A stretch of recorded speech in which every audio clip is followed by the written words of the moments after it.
Terima kasih Anda masih bersama kami. Bagi Anda yang baru saja bergabung, kami hadirkan kembali 3 berita utama hari ini. Trafo listrik meledak, tempat usaha percetakan di Kota Magelang terbakar. 4 pembalap muda Indonesia raih tiket ke Spanyol usai memenangi lomba seri final FIM Mini GP Indonesia Series 2025 di Boyolali. Puluhan kostum indah dan menarik ramaikan Palagan Night Carnaval Ambarawa.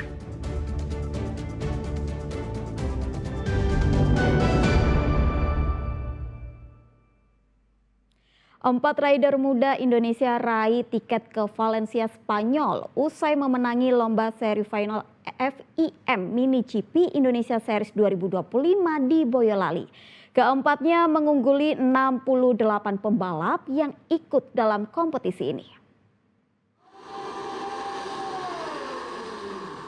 Ajang final FIM Mini GP tahun 2025 yang digelar di sirkuit go-kart Boyolali ini menghasilkan 4 pembalap muda yang maju ke kompetisi berikutnya di Spanyol.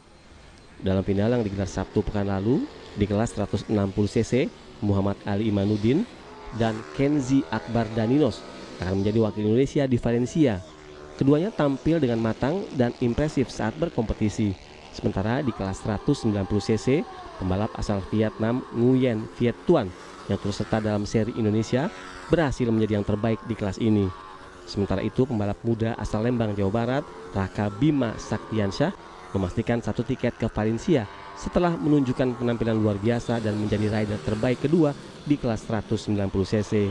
Ini adalah final, saya harus bisa menjaga poin saya karena sebelumnya poin saya sama gitu. Oke, ini udah berhasil mendapatkan tiket untuk melaju ke Valencia. Persiapannya seperti apa? Saya akan mempersiapkan fisik dengan baik dan latihan motor. Kita bisa berangkat untuk Valencia, bersyukur banget. Tapi buat target tahun ini nggak kecapai buat juara umumnya. Persiapannya mungkin banyakin latihan, fisik dan juga mental mungkin. Ajang ini menjadi wadah penting untuk pembinaan berjenjang bagi para rider. FIM Mini GP adalah tangga pertama dalam sebuah jalur yang disebut Road to MotoGP. Event ini juga memang dirancang sebagai fondasi utama bagi para pembalap dengan tujuan menciptakan jenjang karir yang jelas dari tingkat dasar hingga kejuaraan dunia. Maka kita akan menentukan 4 orang yang akan kita berangkatkan ke kejuaraan dunia di Valencia. Pembalapan. Ada 4 aja ya? Ada 4, betul. 2 orang di kelas GP kosong 160cc dan 2 orang di kelas GP2 190cc. Kita 3 dan 4.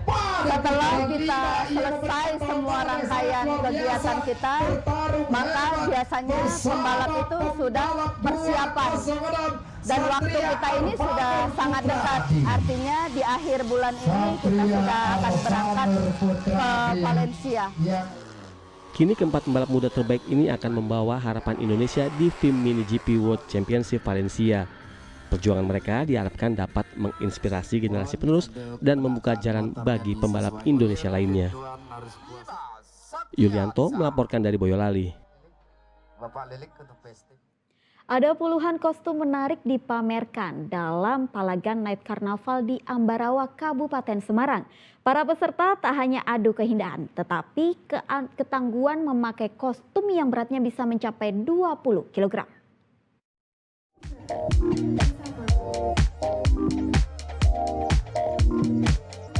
Inilah Palagan Night Carnaval yang digelar di Ambarawa, Kabupaten Semarang.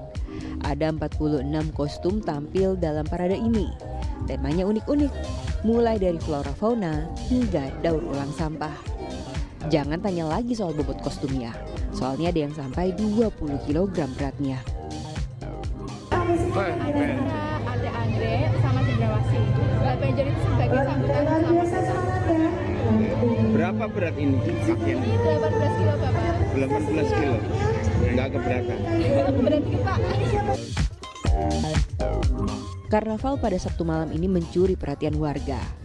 Mereka memenuhi sisi jalan dari Museum Kereta Api Indonesia hingga Monumen Palagan Ambarawa. Tentu untuk melihat keindahan serta keunikan dari setiap desain kostum yang dipakai.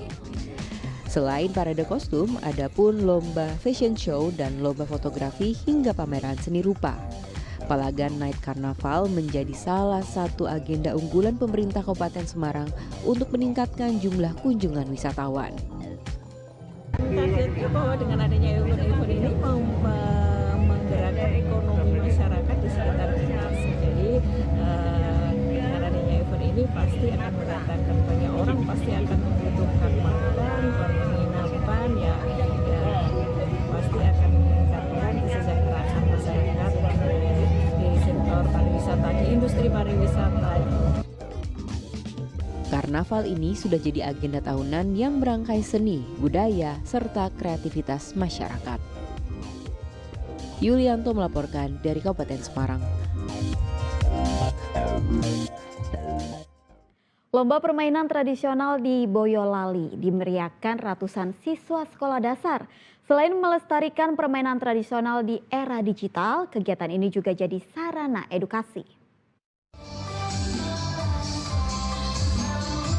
Ada lompat karet, congklak, sampai egrang. Wah, jadi ingat masa kecil ya pemirsa? Nah, di Boyolali, Jawa Tengah, ragam permainan tradisional ini sengaja dijadikan ajang perlombaan yang diikuti para siswa dari sekolah dasar. Tujuannya tentu untuk melestarikan permainan lokal, apalagi di era yang sekarang serba digital. Ini adalah untuk menumbuhkan rasa cinta, bangga dan terhadap budaya lokal melalui permainan tradisional, dan juga melatih sportivitas, kerjasama dan kreativitas siswa dalam kegiatan budaya yang edukatif. Dan kegiatan seru yang berlangsung di Museum R. Hamengkubuwono ini mendapat sambutan meriah dari anak-anak. Senang banget dari kelas 3. Oh, kelas 3 memang suka main egrang itu? Iya. Gitu. Terus yang ngajarin siapa? Ayah sama kakak. Acara yang digelar pemerintah Kabupaten Boyolali juga diharapkan agar generasi muda semakin mencintai budaya lokal. Yulianto melaporkan dari Boyolali, Jawa Tengah. Karina Syahna, seorang pengajar tari, mendedikasikan waktunya untuk melatih anak-anak Down Syndrome. Melalui gerak dan ritme, ia membantu anak-anak spesial itu mengekspresikan diri sekaligus menepis stigma bahwa keterbatasan tak bisa berkarya. Simak kisahnya dalam sosok berikut.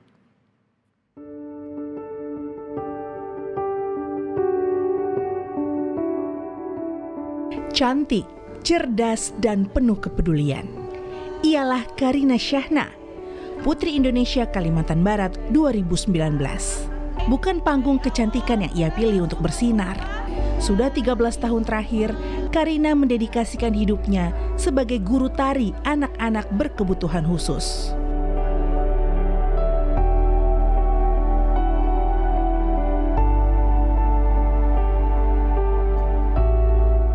Semangatnya untuk mengajak anak-anak istimewa ini membawa mereka tak hanya tampil di ajang nasional, tapi juga internasional. Kecintaannya pada dunia tari berawal sejak kecil. Karina tumbuh bersama sang ibu yang juga seorang penari. Ketertarikan Karina untuk mengajar anak-anak Down Syndrome berawal dari kisah pribadinya. Namun setelah bertahun-tahun ia menjadi guru tari anak-anak Down Syndrome, banyak perubahan besar yang Karina alami. Mau selain punya personal reason, karena saya juga punya keluarga yang Down Syndrome, kayak gitu ya.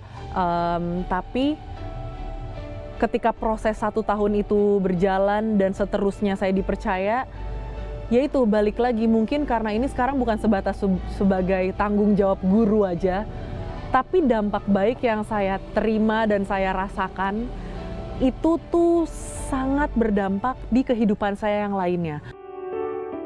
Karina sempat berada di titik terendah. Beban dan kesulitan membuatnya terpikir untuk berhenti menjadi guru tari. Bohong lah kalau nggak mau berhenti gitu. Anaknya let's say ada 20-30 yang aktif pasti lebih dari 20. Tapi karena satu dialog di satu film yang benar-benar ngenain ke saya, mana yang lebih besar, apa yang orang butuhkan dari kamu atau apa yang kamu butuhkan. Bertahun-tahun mendampingi anak-anak Down syndrome di ruang tari, Karina menyaksikan perubahan demi perubahan yang begitu berharga. Aku banyak belajar dari kakak, karena aku harus disiplin, terus jaga attitude. Aku juga dilarang, makanannya apa yang aku makan dilarang sama kakak. Itu makasih banyak kak. Wah, dia mendidiknya itu ya pakai hati ya, kalau nggak pakai hati nggak bisa. Jadi benar-benar tulus, benar-benar anak-anak diajarkan seperti anak-anak yang lain. Di luar panggung, Karina tetap bersinar. Ia hidup sebagai dosen di salah satu universitas di Jakarta dan juga ibu dari 2 anak. Harapannya simpel. Karina berharap bisa terus bermanfaat bagi banyak orang.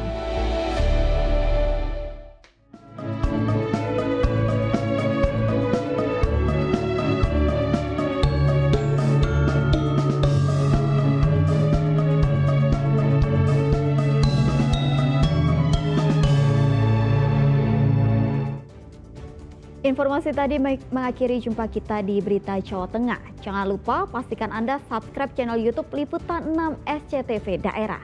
Atas nama rekan yang bertugas, saya Tabita Putri mengucapkan terima kasih atas kebersamaan Anda. Selamat beraktivitas dan sampai jumpa.